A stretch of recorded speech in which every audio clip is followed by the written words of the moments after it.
Well, good morning, everyone. Good afternoon, depending on where you are. My name is Brad Bollinger. I'm the publisher of the North Bay Business Journal, and welcome to our 11th annual Impact Sonoma Conference, presented here virtually, of course. Just a bit of background, at the Journal back in March, we canceled 3 conferences in like a matter of a couple of days, and then quickly decided our mission is to keep people informed and to bring people together. So we went virtual on this Zoom platform, and it's free to attendees because of our sponsors here today, which I will mention in a moment. Our impact conferences we do throughout the North Bay, here in Sonoma, Napa, and Marin. They are intended to deal with the current issues in that particular county or region, and there's nothing more challenging and topical today than the impacts of the pandemic. And so that's what we're going to focus on today, what the economic outlook is. And then we have a panel, people from commercial real estate, from our major chamber in our region, our economic development board for the county, and of course, tourism, a representative from the tourism industry, which is severely impacted, as we all know. So that's what we're going to do for the next 90 minutes, and we're going to focus again on current economic conditions, and then followed by a panel, which I will moderate in a Q&A format. Again, we're able to offer this conference free. There were almost 300 of you registered for today because of our sponsors, and please join me in thanking our underwriter, Exchange Bank. Thank you so much to them. If you know somebody at Exchange Bank, give them a little wave or send them an email or a thank you or something. And by the way, the Q&A and chat functions are open here if you want to submit questions for our speakers as we go through. And then our major sponsors here this morning, Gelati Construction Company, Redwood Credit Union, and Western Health Advantage. Thank you to them as well. Again, if you know somebody, give them a wave, send them an email, a text, whatever. So we're going to start off here again with our keynote, Dr. Robert Eyler, who will be followed then by the panel. So it's my pleasure to introduce to you Rob, who is the Dean of the School of Extended and International Education at Sonoma State University. Rob is a professor of economics and director of the Center for Regional Economic Analysis at Sonoma State, where he has been teaching since 1995. He earned his PhD from the University of California, Davis, and a BA in economics from CSU Chico. So we are fellow alums. I was a little earlier than you, but anyway, Dr. Eyler also serves on the board of directors of Redwood Credit Union. So please welcome Dr. Robert Eyler. I've known him for years, and he keeps this community informed with his analysis of our economy. So please welcome Rob Eyler. Thanks, Brad. Brad, can you hear me okay? Yes. All right, perfect. So folks, thank you and welcome to any first responders, and thank you for your service, and hope everybody's doing well and are healthy. It's been a wild ride over the last 6 or 7 months, and we have some more wild stuff coming up in the next few weeks, if not the next few months on top of it. So I'm going to try to briefly walk you through how economists are seeing the future as best we can, though it is still relatively foggy looking forward because we've got to get through fall and winter, as I'll talk about in just a little while with respect to elections and caseloads. Obviously, the theme, as Brad suggested, as 2021 unfolds, is the pandemic and whether or not the current jobs recovery and economic recovery, which I'll talk to. We had some new numbers just come through this morning on GDP growth in Q3 2020, whether or not we can sustain this recovery going into 2021 and beyond. You're going to hear later about tourism and what's been going on there. I'm going to give you a brief glimpse of one metric in tourism to show that there has been some recovery since the bottom was hit earlier this year, but there's still a long way to go. And really, it's more a concern about how the future is going to unfold with respect to people's reticence to travel and how they travel, really then in a sense provide some thoughts about where we're going to see the infrastructure that surrounds the tourism industry in the North Bay and its evolution going to 2021 and beyond. We're going to hear a lot about a K-shaped recovery in the next few days, and you've already heard if you've been watching the presidential debates and the rhetoric over the last couple of months. But that K-shaped recovery does have some larger socioeconomic implications if it continues. And I'll try to describe that through some basic metrics. And then obviously we have a big election coming up next week, and we've had a lot of concerns inside of Congress, regardless of the election, about another stimulus package. And now that looks like it's not going to happen until probably closer to the end of the year, if not right after the first of the year. But generally, it's got to get better. So if you look at the forecasts actually suggest that 2021 and beyond will get better because of the nature of the disease. We will make adjustments as businesses and communities, and there'd be less likelihood that we would shut down completely like we saw earlier this year. And here's the IMF for the US forecast going forward to 2023. You can see this year looks like it's going to be negative overall. They already priced in what I'll show you in a minute with respect to the Q3 numbers on gross domestic product after inflation and its growth. And then positive years, very reminiscent of the last few years in terms of growth. And then probably back to the original GDP levels in 2020 after inflation by the end of 2023, which means that the recession and the recovery will basically be a 4-year period where not a lot happened in our economy besides getting back to square. Well, the Federal Reserve branches have been all over the place in terms of their estimates. And in fact, the first estimate for Q3 GDP in 2020 for the US ended up at 33.1% positive, which is on the heels of negative 31.7% in the second quarter and negative 5% in the first quarter. So we are not quite out of the hole, Doug, even though these numbers have been historically volatile. And it's really more just like I just showed you with the IMF, the nature of the annual evolution rather than watching quarter on quarter. However, I want to provide a caveat. When you see that 33.1% number, please be advised that that is a quarter to quarter change annualized, meaning it is multiplied by 4. If you look at the change from this year, looking back 1 year, it is a deeply negative number on top of the last deeply negative number in the second quarter, which then leads to why the annualized number looks negative, even though this is an extremely positive outcome. So it's really the next few years that are key.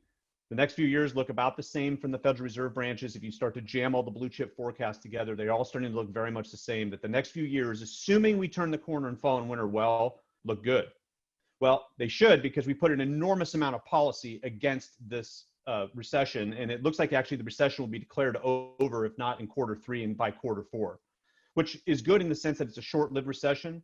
However, it's really the recovery period. And we'll see what the next congressional package is and how that accommodates low interest rates to continue to provide growth momentum in the next couple of years. One thing economists are watching closely is the evolution of the unemployed. And so I'm showing you this graph because it's kind of a stunning change vis-a-vis where we've been over the last 20 years or so. This is the data from 2007 forward. I'm just going to truncate this to show you the Great Recession, but the last 2 recessions before the Great Recession have very similar characteristics. This is the evolution of the temporarily unemployed. So when you lose your job and there is, in a sense, a set timeline in the general world, think of it as a furlough, you can see the spike on the far right-hand side, which represents the current recession. So when this recession started, we saw a lot of people lose their job temporarily, and then that started to fade as our economy started to recover. Notice if you go back to about a quarter from the left-hand side, you see this little baby bump starting in 2009 and really started walking up the ladder in late 2008. That's what happened in the Great Recession with respect to temporary layoffs versus the next one, which is permanent. So you can see that change. This is permanent job losses, and recessions are generally characterized by permanent job loss versus temporary. So this has been somewhat of a different recession by the nature of how people lost their jobs. But notice that over the last few months, the blue area is getting slightly bigger. And then if you start stacking on how people complete temporary jobs that did not have a permanent element to them, people quit, people re-enter the labor force as unemployed but seeking work, and then folks that are just out of high school or college are new entrants or perhaps were raising a family. Regardless of the reason why they re-entered, they newly enter as unemployed. In recessions, those tend to stack pretty high and the temporary is very small. But now we're starting to see a conversion where all the other reasons why people are unemployed are starting to dominate a little bit more on top of the temporary job losses. And why that's important is because while we have seen a fade in temporary job losses, the total unemployed now are much more of a mix. That's what's left of the temporary job losses, and this is the mix of the remainder. So there's still about 13 million people out of work as of the end of September, and the October numbers will come after the election next week. but we're expecting there's going to be a broader mix of those colors. And when that happens, that means that we may have a lingering recession. And this is why most economists do not believe we're going to completely recover as a national economy until at least 2022, probably more like 2023 in terms of where we started this year before coronavirus really set in. As I talked about earlier, Congress is still debating a package that will stack on top of the so-called CARES Act. It's currently named the HEALS Act. We will see if that continues. But the point is there's two angles on when fiscal stimulus comes forward. One is how it affects households. So in this case, which is different from what we saw in the fiscal package passed after the Great Recession hit and after the Obama administration was elected, we saw what was called the American Reinvestment and Recovery Act, or the ARRA Act. And that was really more on the investment side than, let's say, on the stimulus check coming home side. There were some expansions of unemployment insurance and some things that are indirect transfer payments to households. But because we actually saw checks coming home, one thing that the New York Federal Reserve has done is try to analyze through surveys what people did with that money. So, which is very pleasing to me as an economist, it actually had a pretty good mix. People just didn't run out and spend the money. They actually thought strategically about saving a portion, buying down debt with a portion, and then also spending a portion probably on necessary items. Now, they also surveyed what a second round of stimulus, when this other package is finally passed, if some of that is another stimulus check, which may or may not happen, that's something that's still out there as a possibility. The supposition by economists is that there will be some element of it, which will be another stimulus check coming home.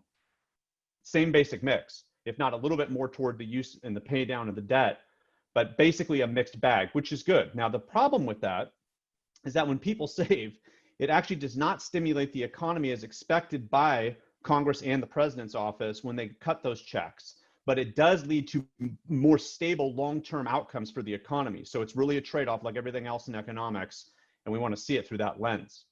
Where the federal stimulus has not worked has been here.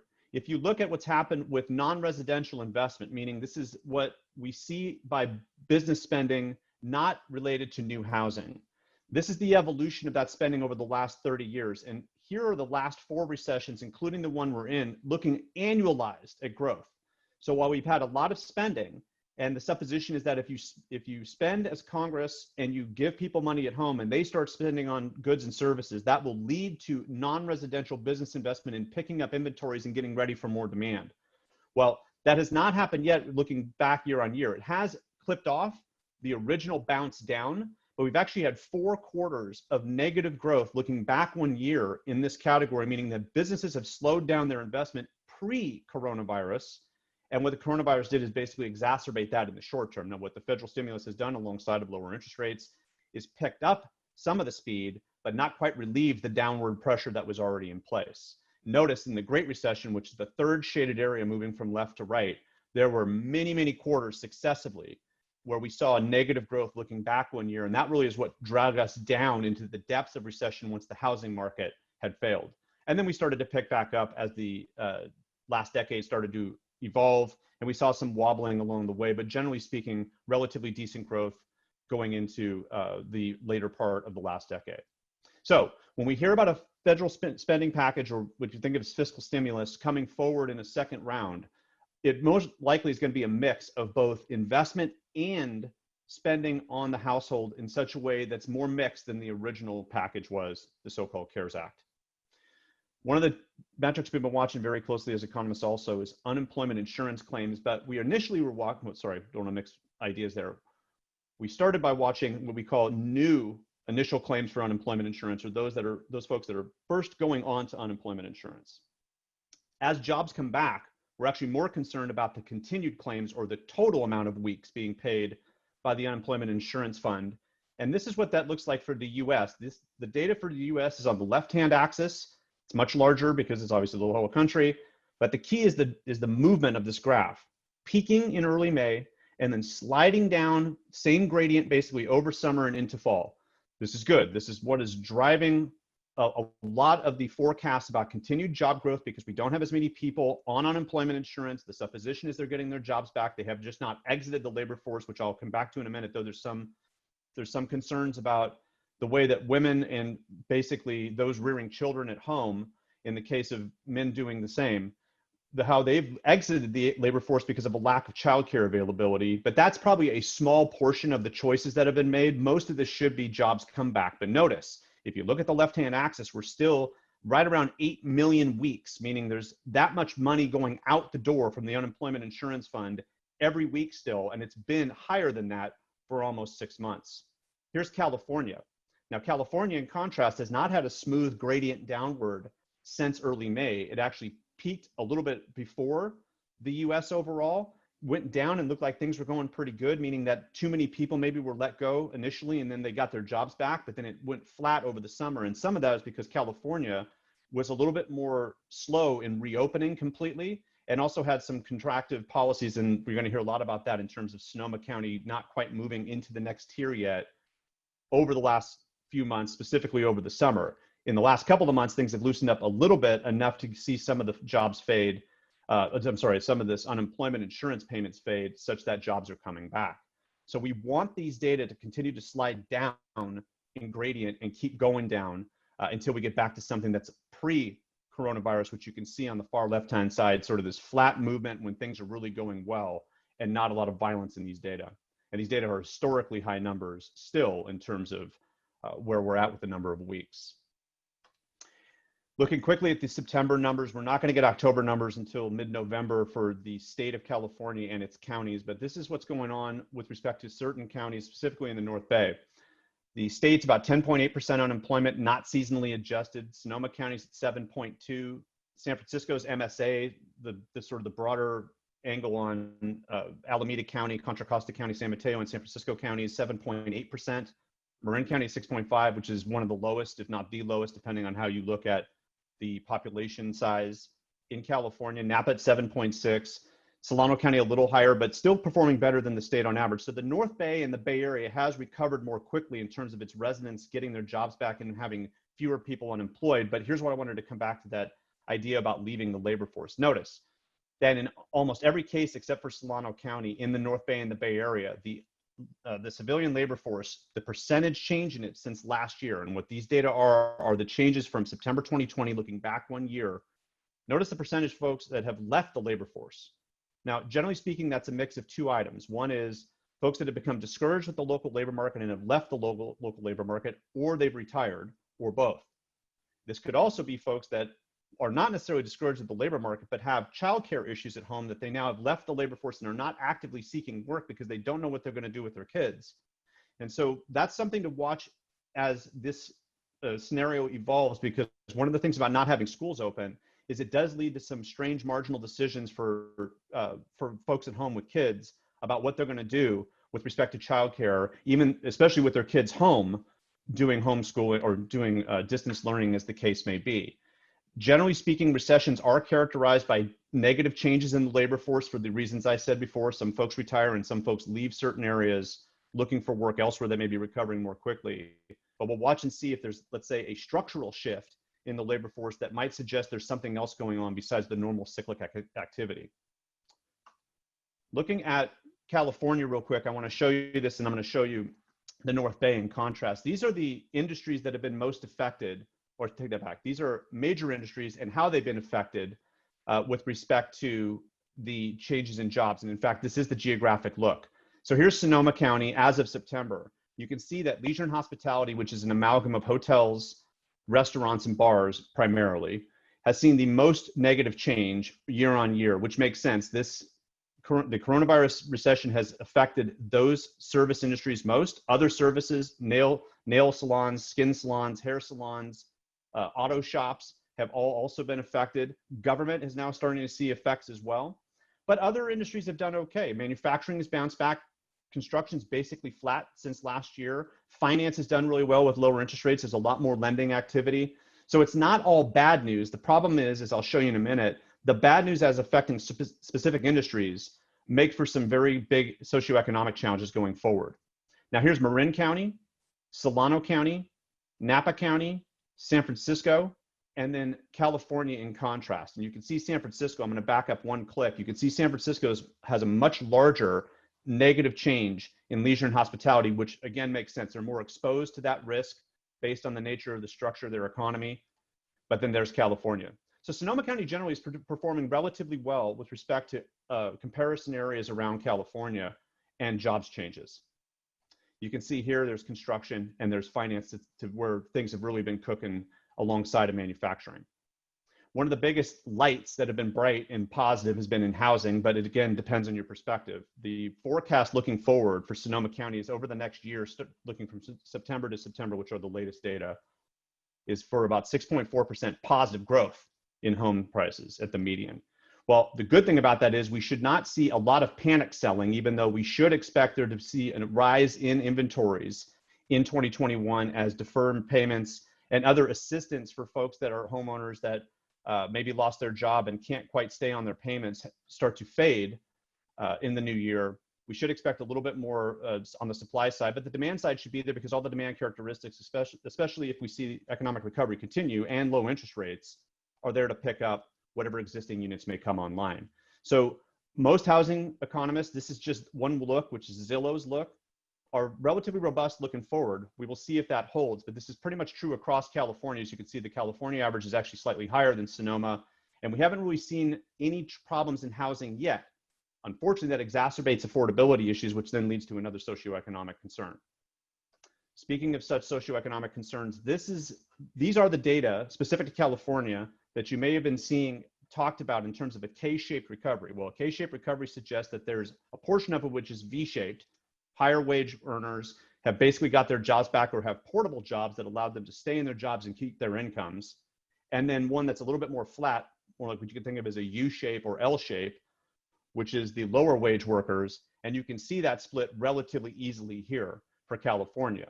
About 3.5% of the folks that were out of or had a job in January 2020 are still out of work versus 28% for folks that earn less than $27,000 a year. Now, here's Sonoma County in contrast.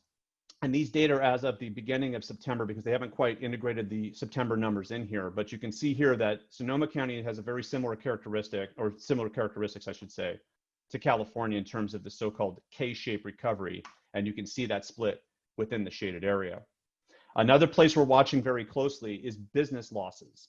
And this opportunity tracker that is coming out of Harvard and using big data to look at social media and the changes in the number of businesses that may be open or not, as well as the jobs data you just saw.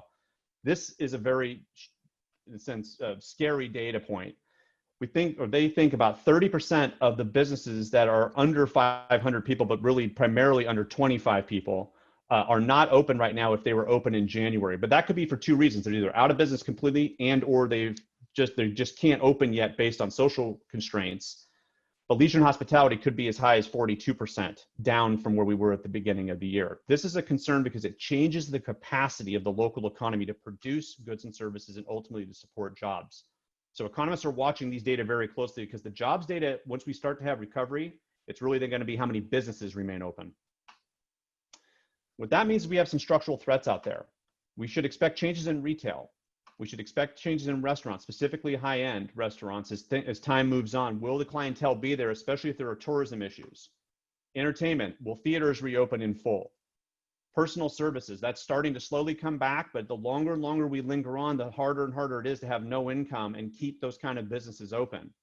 Education, we may see some real transformation structurally in the way that we teach people everything from K through 12 all the way up to graduate school. We want to watch that. And then in government, the longer the recession lingers on in terms of the slower recovery period, the trickier it is for governments to keep on as many workers in their current form if they don't expect the revenues to come in. And it's not this fiscal year that's really the big one. It's going to be the next fiscal year if we don't see more complete recovery momentum by the end of 2021. So let's talk about a couple major items and then I'm going to wrap up. Here's one way of looking at tourism. This is occupancy rate looking from the beginning of March forward to just about a week and a half ago. And I want to thank Sonoma County Tourism for providing me these weekly data from Smith Travel Research. This is Sonoma County's evolution this year, looking back 1 year in the percentage change on occupancy rates. And you can see that things got better after April and started to open back up again, but the percentage changes were very, very deep negative. And there was some wobbling around the fire. You can see where the fires had some effect. And then we got back on track a little bit once the fires dissipated and October evolved with relatively good weather. Here's Palm Springs.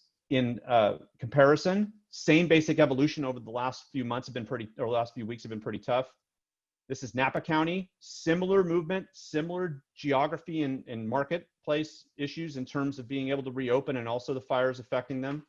Here's Monterey, similar, and then South Lake Tahoe. So if you think about Sonoma County, one of the biggest problems is that if you think of that difference between the red dotted line and the black line, that really is a loss of revenue across the entire industry. And those deep negative numbers mean deep structural concerns for that industry. And you'll hear more about that in a little while. Here's a forecast that I did for Sonoma County Economic Development Board with respect to where the Sonoma County economy is going. This is the median forecast. So you can see I figured it would actually bottom out by the end of the year and then slowly go up. This is the better forecast. This is the worst forecast. If we saw a real increase in caseloads and we had to shut our economy back down. But the good thing is it looks like this is Q2 and this is Q3. Things are progressing a little bit closer to the green line than the blue or the black dotted line, which is good. And this is the forecast window. These data became the basis of looking at how much income was lost for Sonoma County. And I want to thank Sonoma County Economic Development Board and Sheba and Ethan for their help on all this. We hope that those black dots continue to move along the green line if possible. And that means we'll be back to square sometime in 2023 early rather than late 2023 or 2024. But this is my latest forecast for Sonoma County and its evolution. And we seem to be on the right track. We just got to keep the momentum going. So what should we watch for next year? Watch labor market changes. We're going to be very focused on jobs. No matter who gets in the White House, this is going to be a big deal. And then we've got to watch those business closures and in what industries do we see a lot of change. And that can start to affect commercial real estate. We'll hear later from Brian what's going on there. The caseloads are going to be something going to be a big problem going into the fall and the winter. We're already seeing parts of the country affected by this. And obviously from a local industry standpoint, the fires did not help. And how much that lingers on in terms of housing markets and other jobs growth is something to watch very closely, as well as thinking about people moving around the state as they see their jobs as more portable or not. And then finally, what can we really expect out of policy? It'll be a big concern going into 2021. Will we get another package and in what form? And if we have presidential change, what does that mean? And if we don't have presidential change, what happens then? And it's something to watch very closely in terms of the prudence versus the politics and how to help the economy going forward. So Brad, with that, thank you for having me today, and I'll stop sharing my screen, and if there are time for questions, I'll take them. Thank you, Rob. Thanks so much. Very interesting data, and some of it somewhat encouraging. If we can, keep bending the, I know that bending the curve has probably been overused, but keeping our new cases going down. So again, thank you for being here.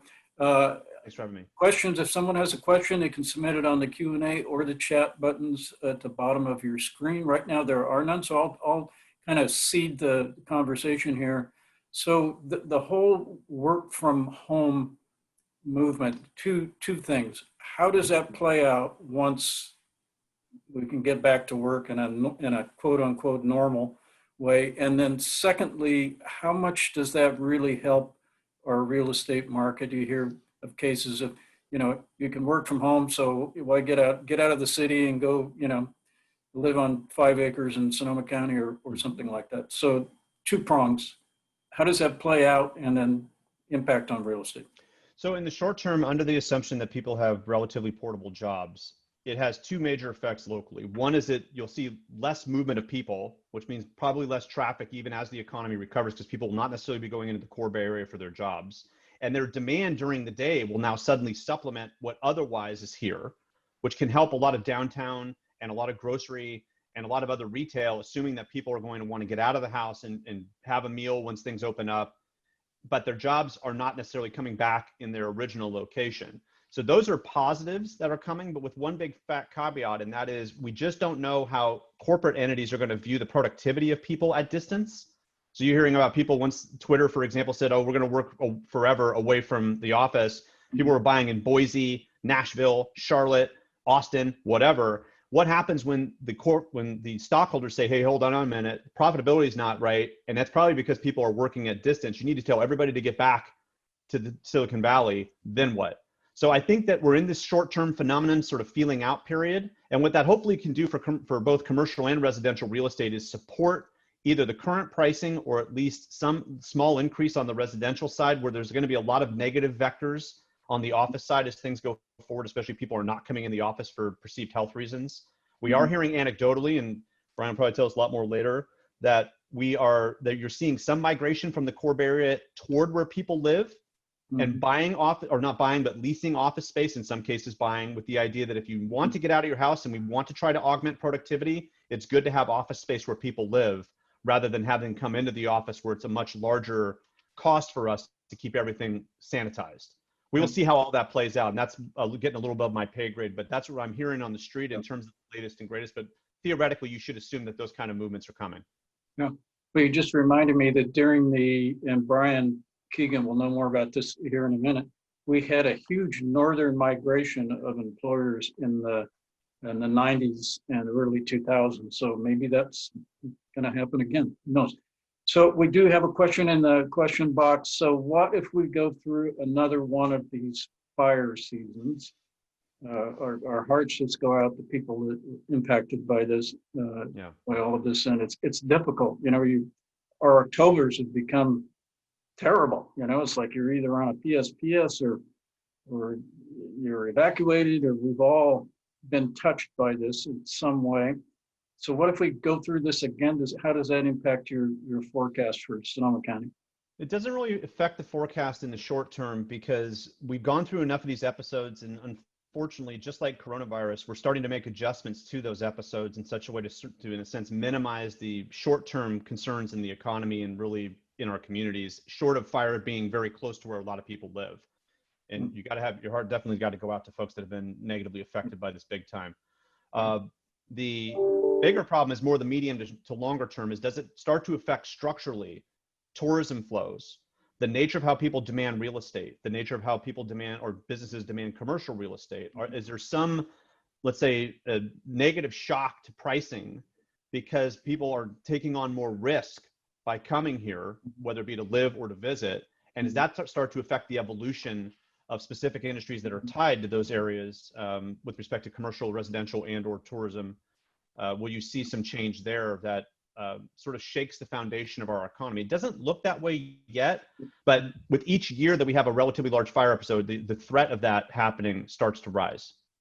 Let me ask one more question. The split roll, Proposition 13, split roll would allow increases in taxes on commercial properties. What if that passes, and I'm not sure what the polling is on it right now, if that passes, what potentially could be the impact?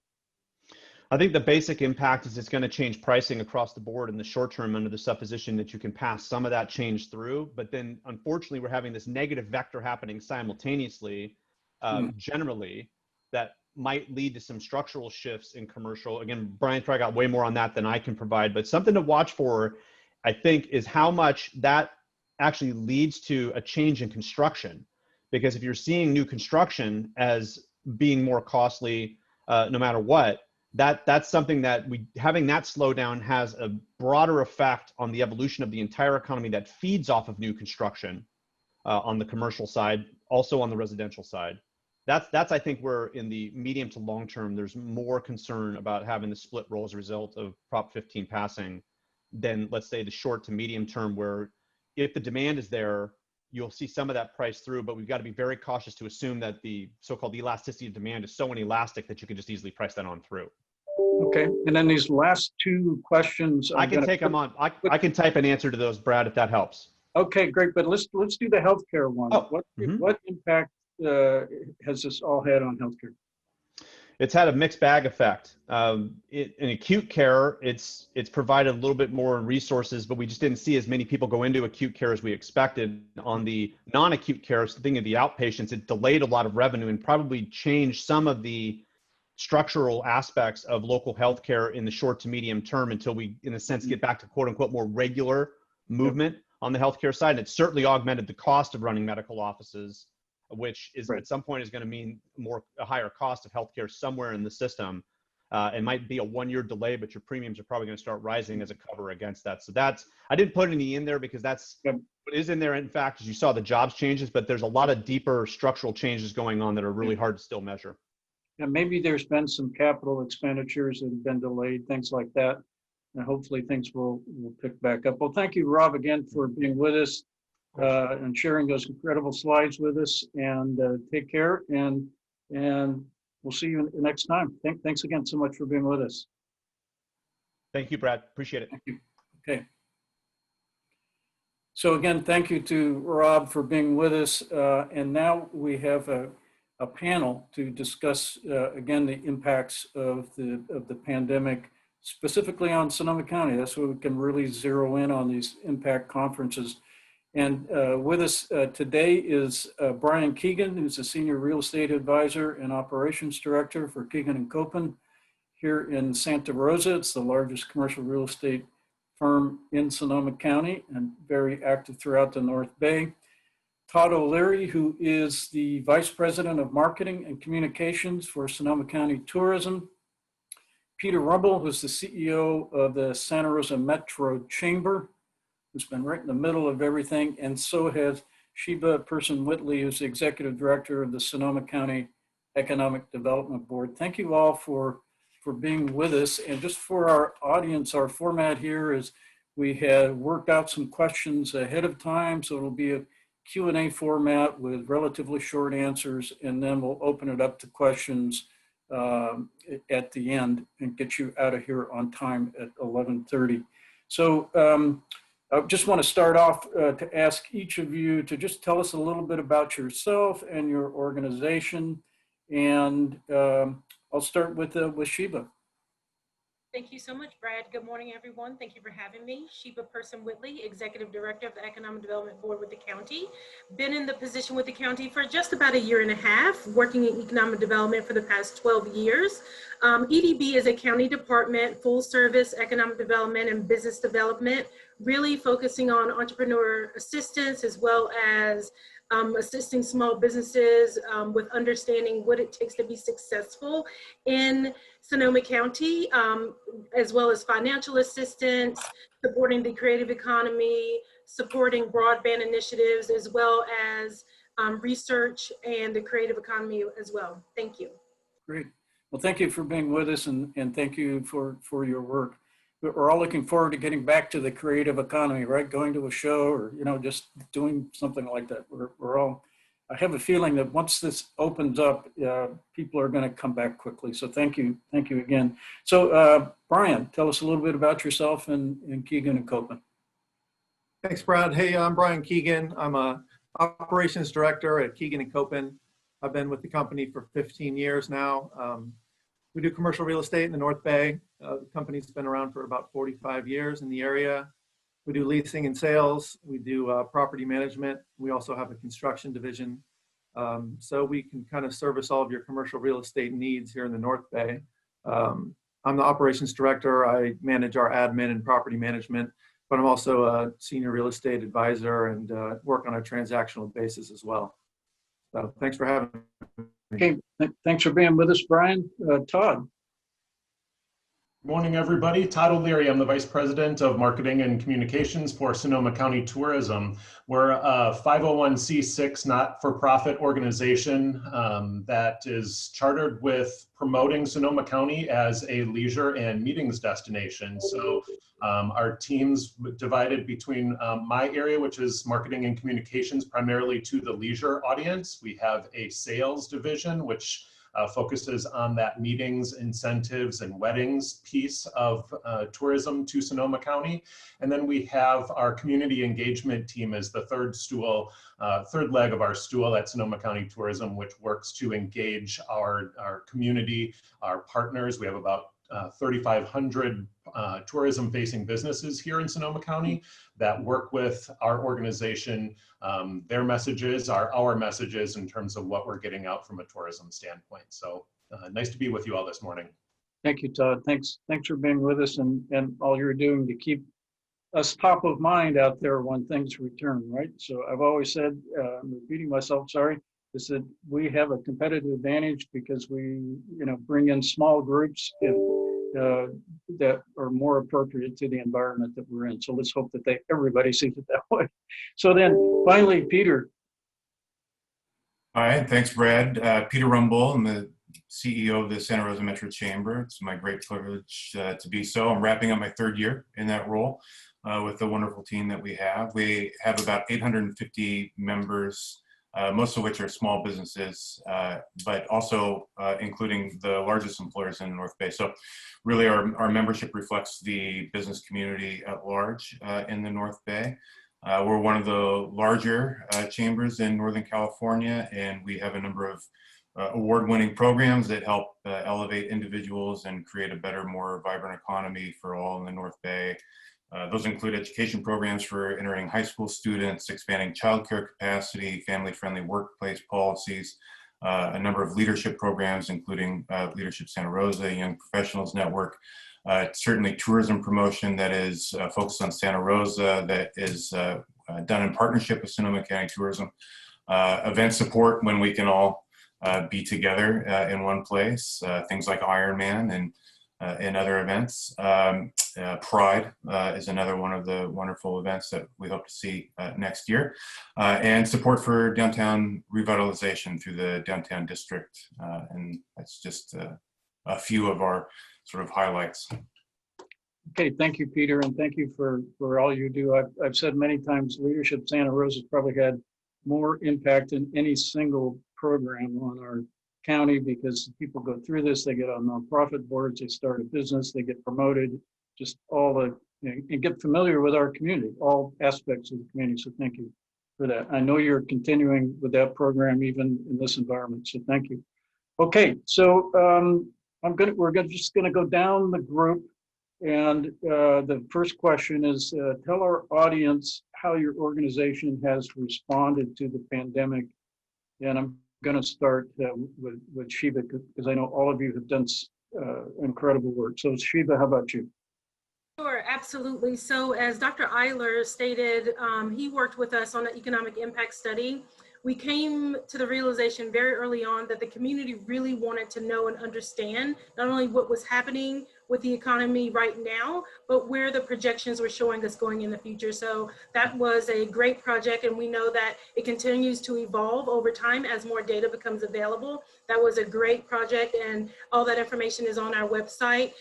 In addition to that, we've been doing a tremendous amount of business assistance because our office is actually closed in terms of the physical location. Everything we're doing is virtual. We are doing business assistance by phone and by email. We have assisted approximately 800 businesses since the first shelter-in-place order with direct questions about how do I mitigate? What do I do to get ready once we can reopen? What is this whole tier system, and how do we navigate and move from one tier to another? So that's been a tremendous amount of the work that we've been doing, is really around business assistance. We do have the so-called launch, which is a resource that we have online, again, that really emphasizes what are the opportunities, what are the resources, how do we think about financial assistance and things of that nature to make sure that people know what is available, how to access it, whether that be technical assistance and otherwise. And also I'm excited that we do have a small business stabilization grant. So we were fortunate enough to receive $2.5 million in funding, and we have grants that are available from $2,500 up to $15,000. And so that's been a very impactful thing that we've been able to bring to the small business community, really supporting those micro enterprise, very small businesses, because we know they comprise the majority of the businesses within the county. And Peter and others have participated in a recovery task force that we have that is really looking at recovery planning, short-term, mid-term, and long-term, and how do we look comprehensively at recovery from COVID-19? What are some specific tactics that we as a county will be able to undertake in order to help us move through recovery? So that's just a highlight.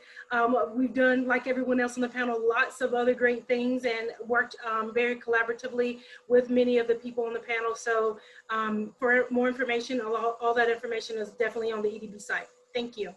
Great, thank you. Thank you so much, Sheba, for your work, and you're exactly right. We are a community of small companies and organizations, and thank you for supporting them. So to you, Brian, again, how is your Keegan and Coppin and your industry, if you would, responded to the pandemic?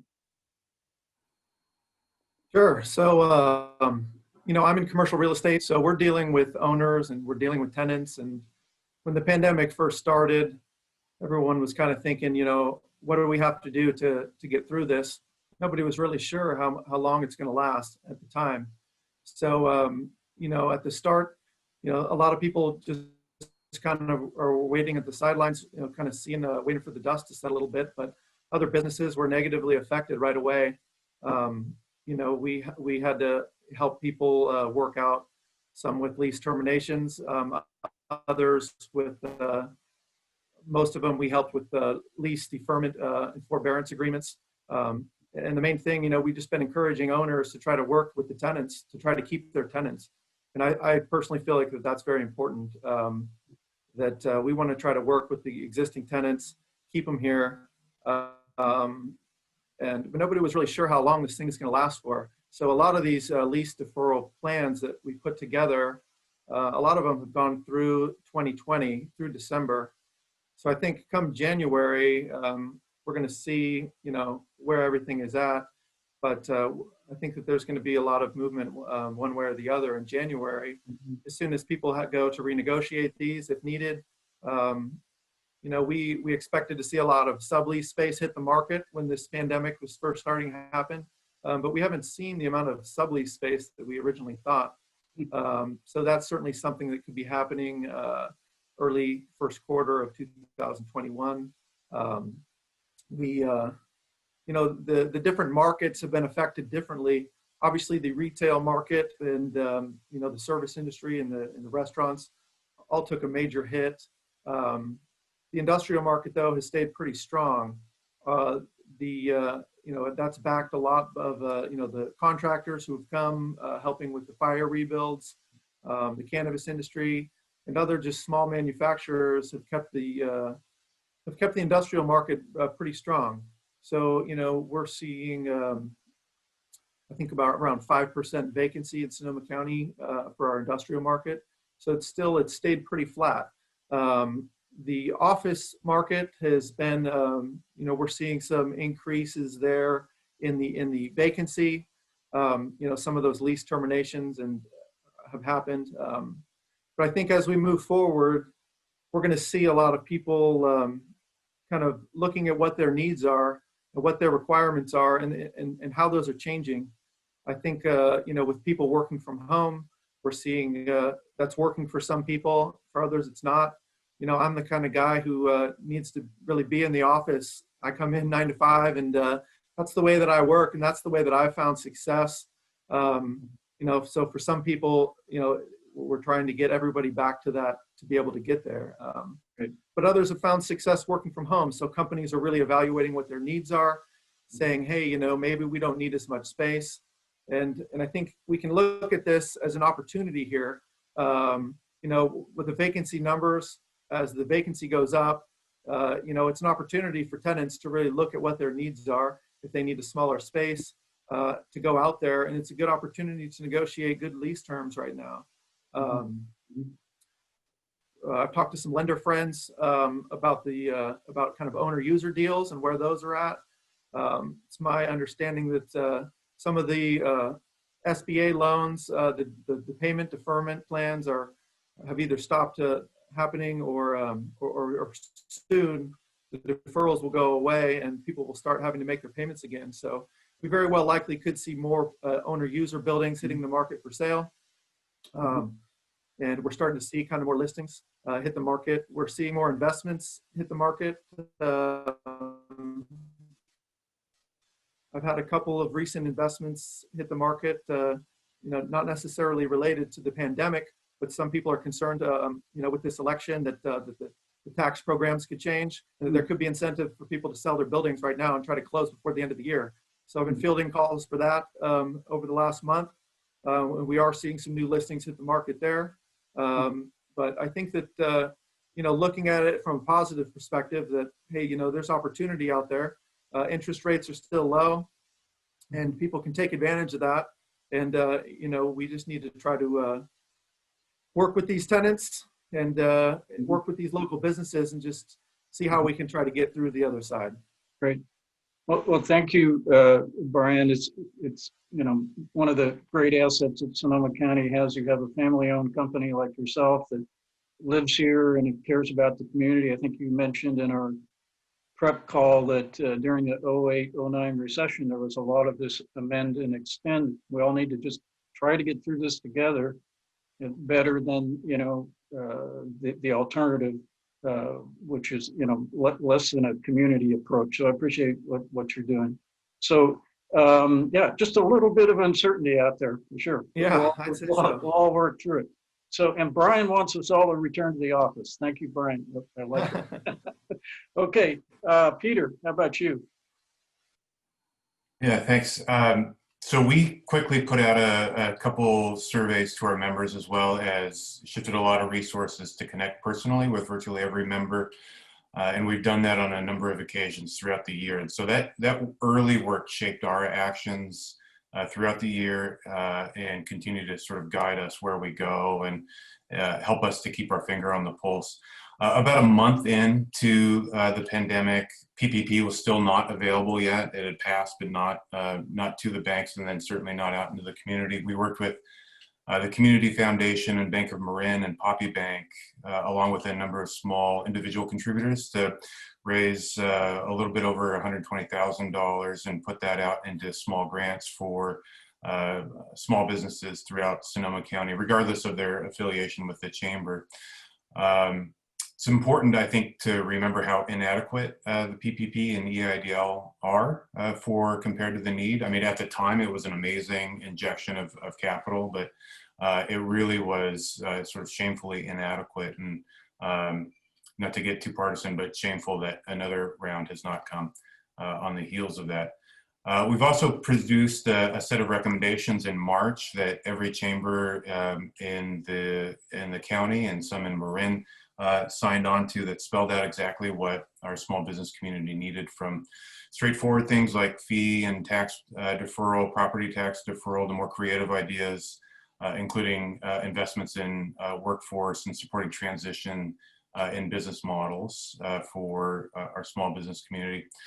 We worked with a handful of small businesses and medical providers to develop a framework for reopening that prioritized public health and safety, but also sort of broke free from what I see and continue to see as a disastrous framing of businesses into arbitrary categories of non-essential and essential. As our childcare system was faltering based on capacity restrictions, we partnered with the Celebrate Community Fund to award $25,000 in additional grants to help keep doors open of a number of childcare providers. Shout out to the City of Santa Rosa, by the way, for this week, making another significant investment in that area. We supported the Open and Out program in downtown Santa Rosa, which allowed restaurants and retail to come out, to spill out doors into 4th Street during the summer.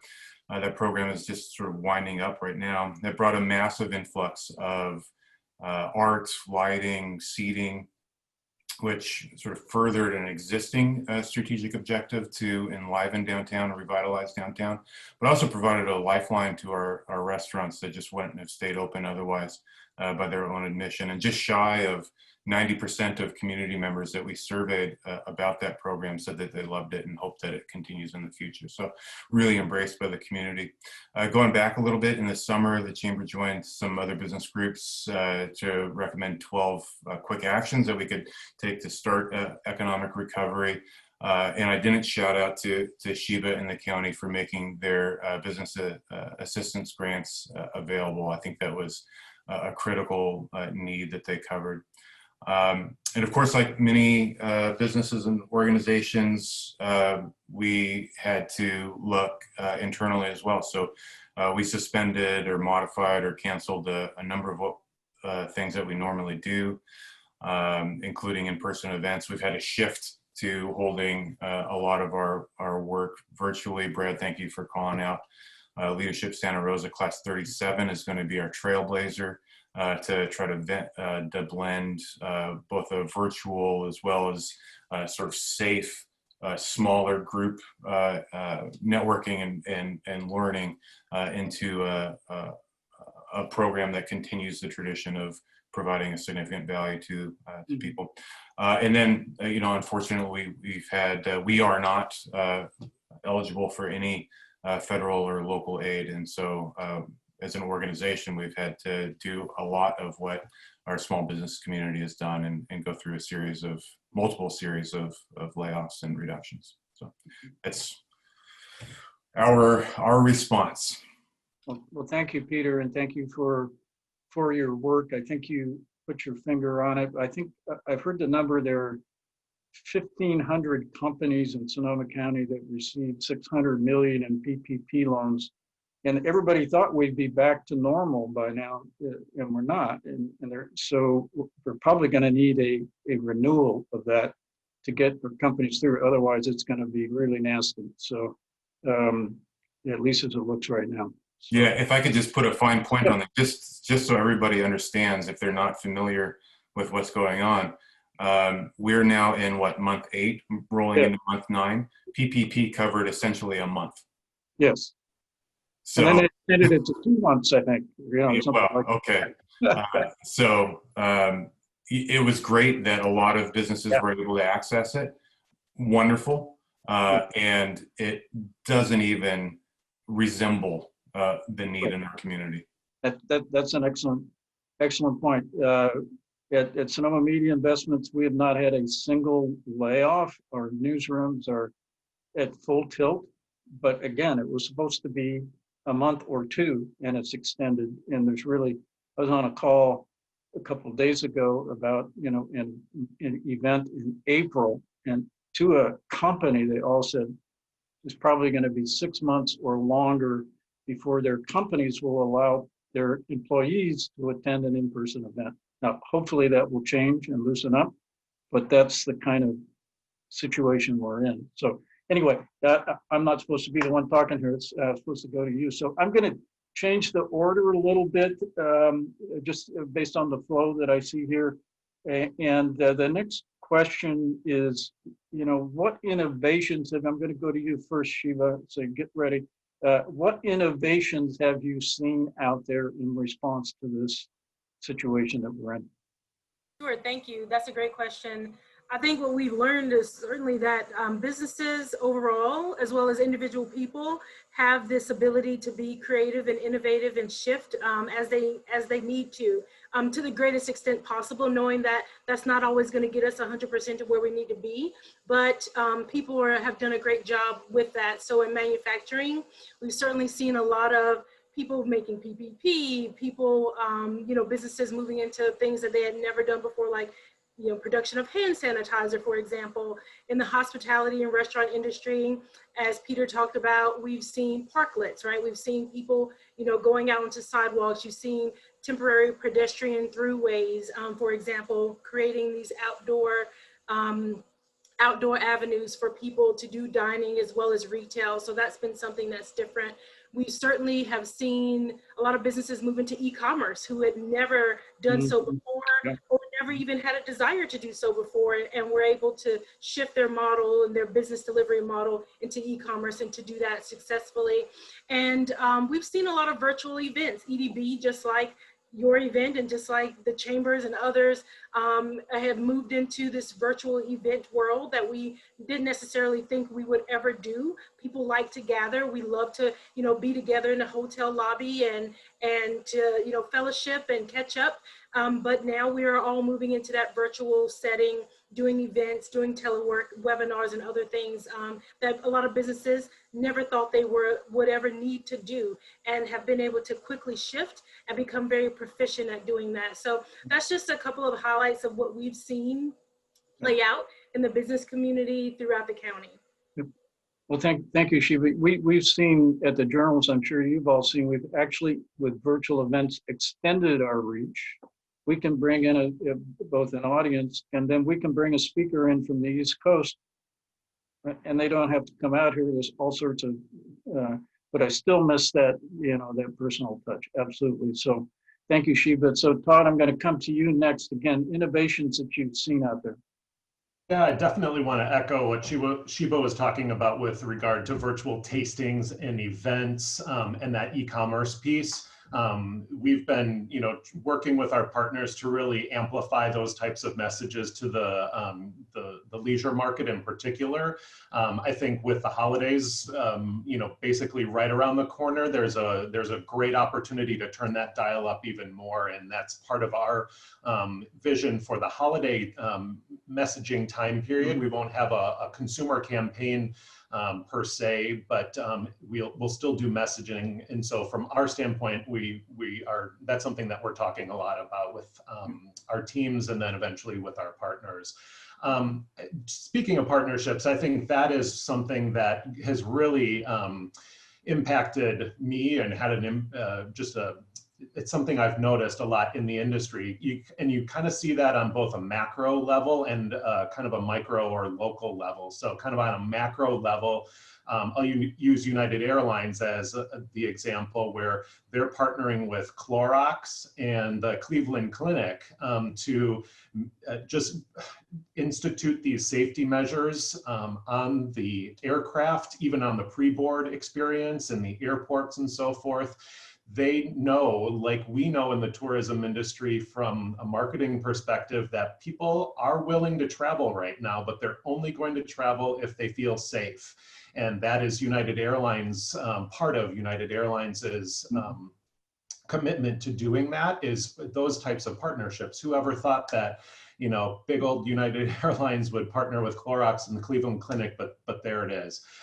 Certainly on a micro level, a local level, we're seeing that too, where wineries, for instance, breweries, distilleries are partnering with local restaurants and caterers to bring in these kind of pairing experiences, whether that's, again, happening in a virtual way, which we've already talked about, or even on the in-person experiences here, and have been out and about certainly throughout the pandemic as we've been able, and I've seen a lot of great examples of that throughout the county. So Great.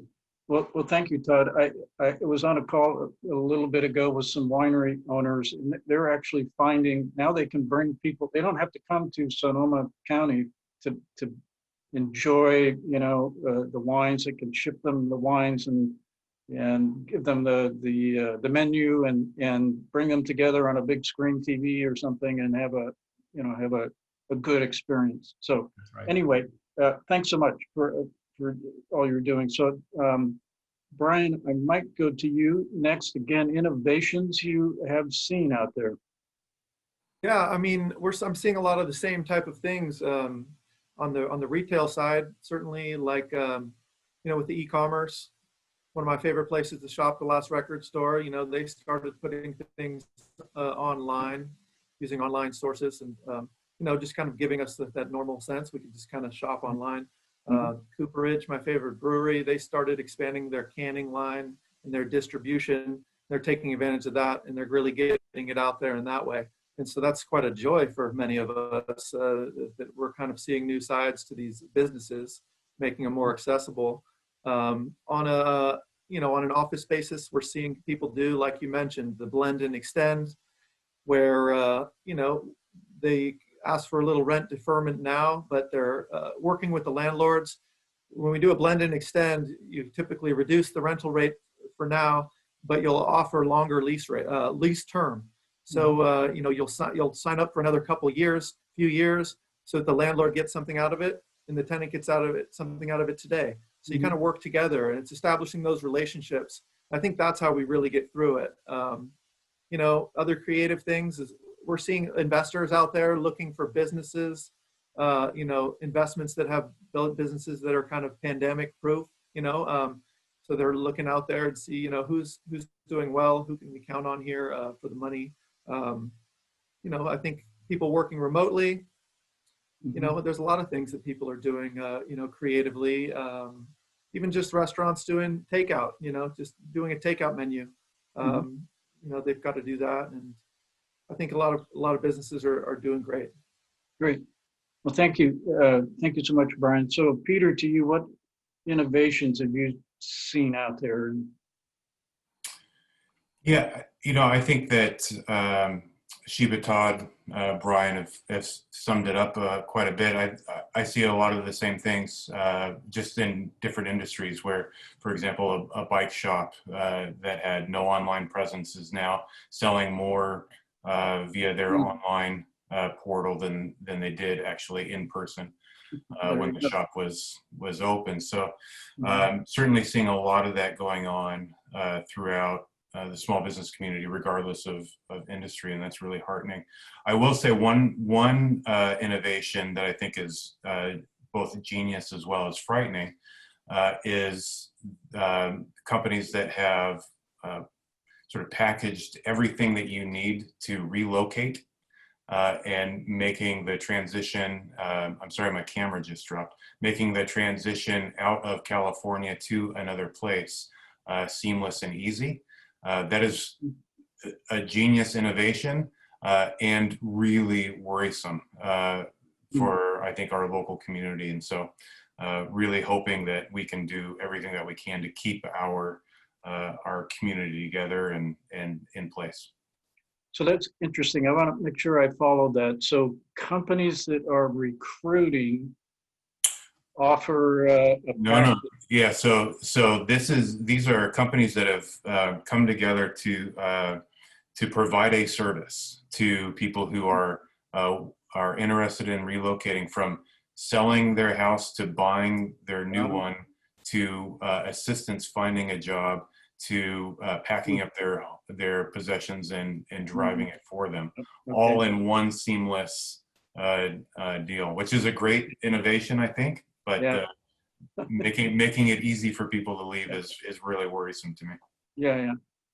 Okay. Well, I think everybody runs through our minds, well, where else could we live? But then you put all the benefits of living here, and it's pretty darn hard to beat once you, we have our challenges, but we have many, many wonderful attributes here. So interesting. So yeah, you'd think somebody would come along and try something like that. I hope the market's not very big for them. Sorry. Let's go to our next question. What lessons have we learned from all this? And I'm going to start with Brian this time, so everybody maybe get a chance to go first. So lessons that you think our community has learned from this? Well, I think, I'll restate what I've been saying earlier. I think that the owners and tenants need to work together and just get through this together. The main thing is we know that as a community, we're strong and that we've got to support these local businesses. And we got to get through this together. With the holiday season coming up, I think it's a great time to support these local businesses. If there's restaurants that you enjoy, go out and eat out at those. But I think that we've learned that we need to, get through this together and really help these local businesses. Great. Thank you for that message. I was just reading about the Napa wineries that, were caught up in those fires, and in the spirit of Robert Mondavi, they're all helping each other. You need a tractor, you need this, or, we'll find it for you. I think that's the way we move forward. Sheba, how about you? Lessons you think that we've learned? For sure. So this is not going to come as a surprise to anyone, but Sonoma County is creative and innovative, but also exhausted. Just the compounded impacts of one disaster, one emergency after another, and what that has done to the community. And so, there were some foundational issues that we already had that have been exacerbated by the pandemic, quite frankly. So whether you think about housing or childcare or the digital divide and what that does to access to telehealth, or the ability to work, or the ability to distance learn with your children. And so, the need to emphasize the investment in that key infrastructure to not only help our community survive, but thrive. Yeah. You know what, we've discovered, well, they've been brought to light, that our economic disparities in our county, our healthcare disparities, and it's been disproportionate impact on, say, the Latino community with COVID. And now that we know that, I mean, we should have known it, but now that we really know it, we can devote ourselves to fixing those those issues. And I think the community is committed to that. We have the healthcare and other resources to do that. So thank you for that, your comments there. So how about Todd, again, lessons learned? Yeah, I definitely want to just triple underscore we keep talking about we're all in this together. How many times have we heard that since March? And so I also had that to talk about. I won't belabor it, but I still think that it's just so critically important, especially as we continue to go through these other other types of disasters, wildfires, and other things. I think one addition I would add, though, to that is the importance and, quite frankly, the power of speaking with one voice. We think about where do we go from here? We're all frustrated, and in some cases mad as hell that we can't get out of the purple category, especially as the counties around us are in the red or even the orange category. So I think working with our elected officials, coming together, we think about it from a tourism industry standpoint, but let's face it, as really a community, and working with the elected officials and the health officials to come up with plans or refine plans to move us through. And that power of speaking with one voice is just can't be underscored enough. So that's what I would also add to that we're all in this together sort of mindset.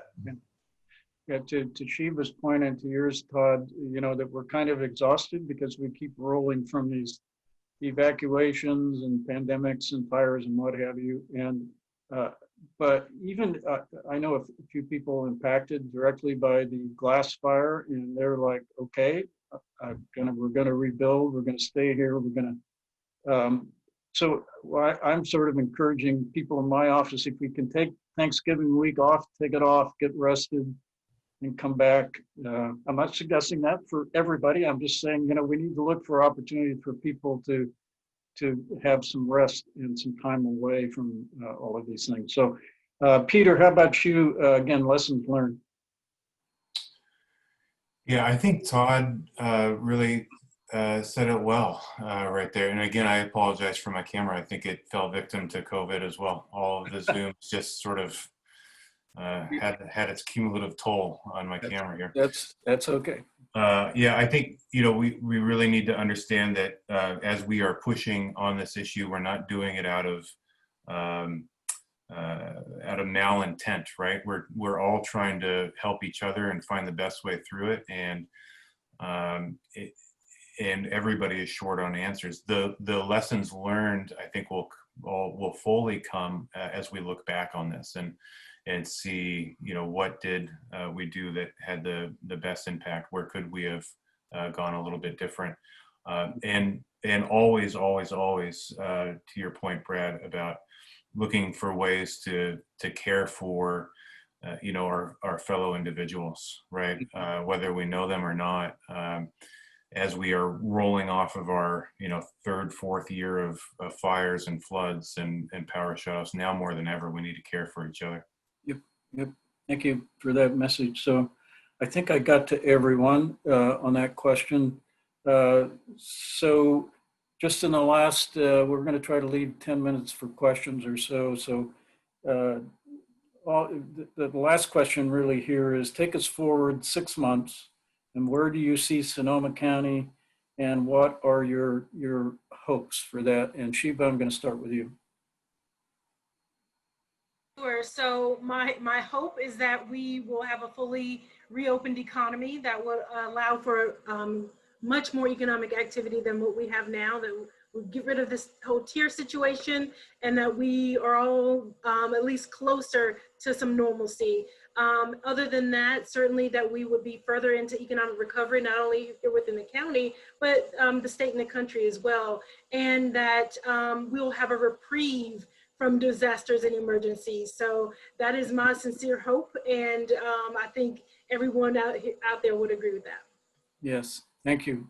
Thank you. And it sounds harsh, but in the fire situation, we've burned so much fuel, there can't be that much more left, right? So that's sadly in that case. But how about you, Todd? Again, next 6 months.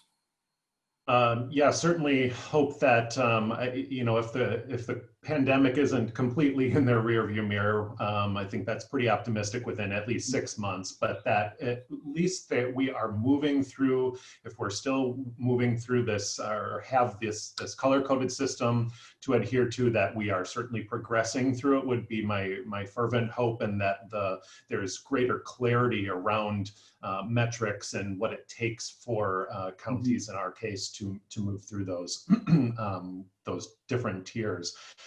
Pandemic or not, Sonoma County Tourism has put a lot more eggs in the basket of spring messaging.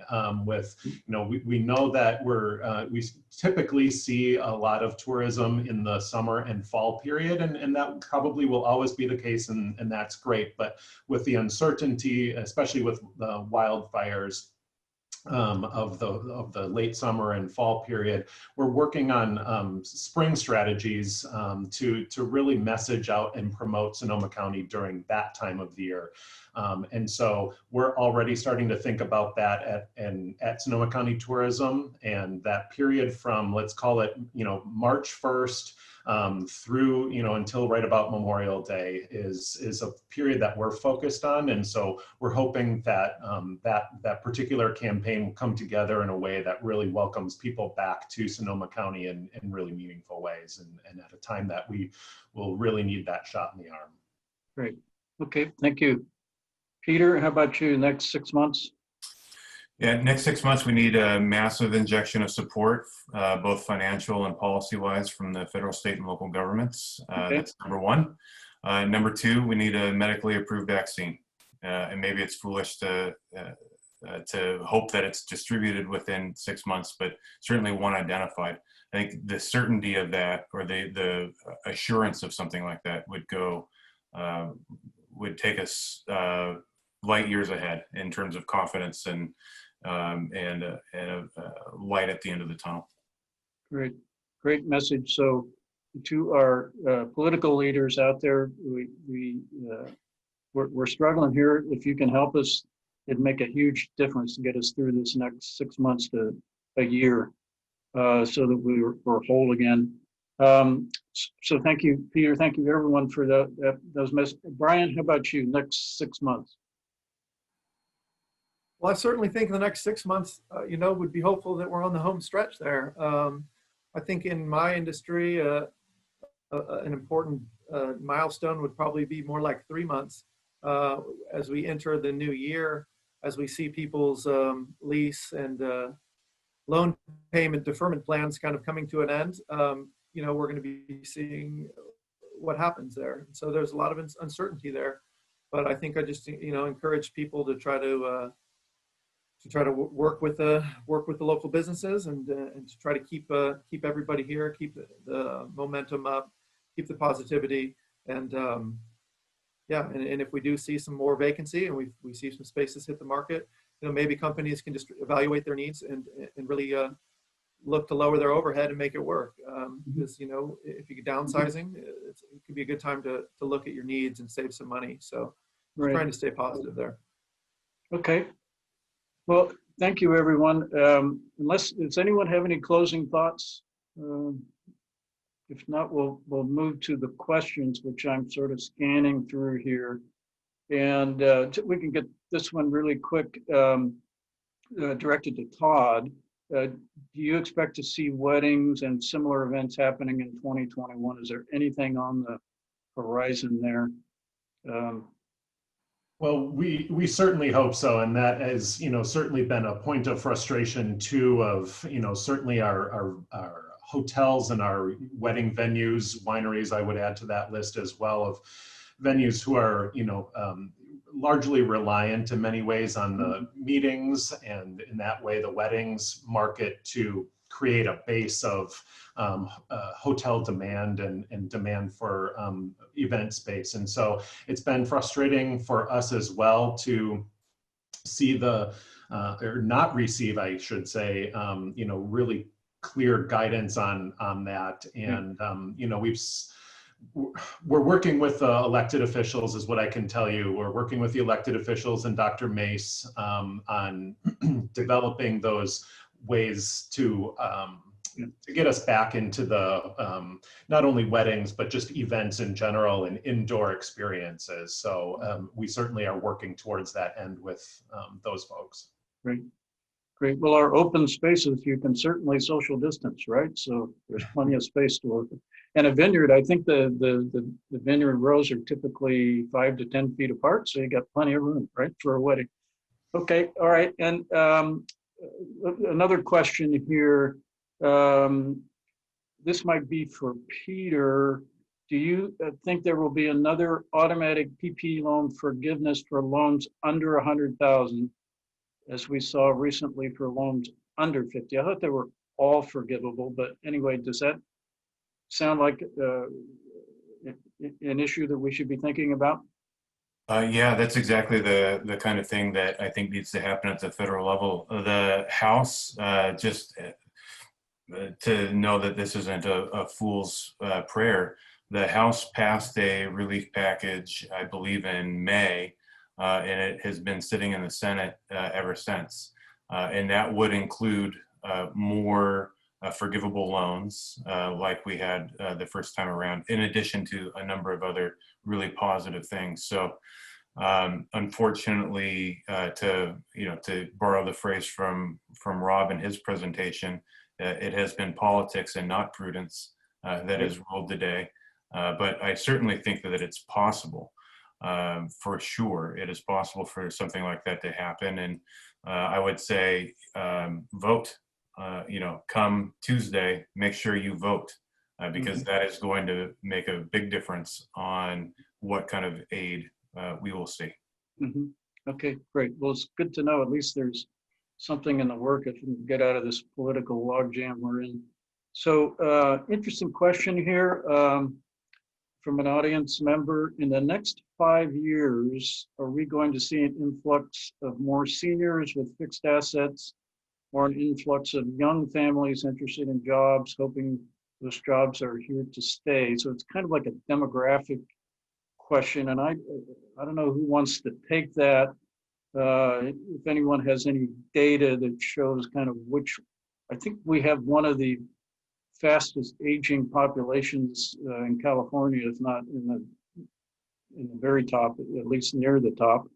So that would indicate we're going to get more seniors. But with this pandemic, the whole thing has just been kind of tossed up in the air, right? People are moving around and what have you. So Sheba, to put you on the spot, you have any data there that would suggest either way?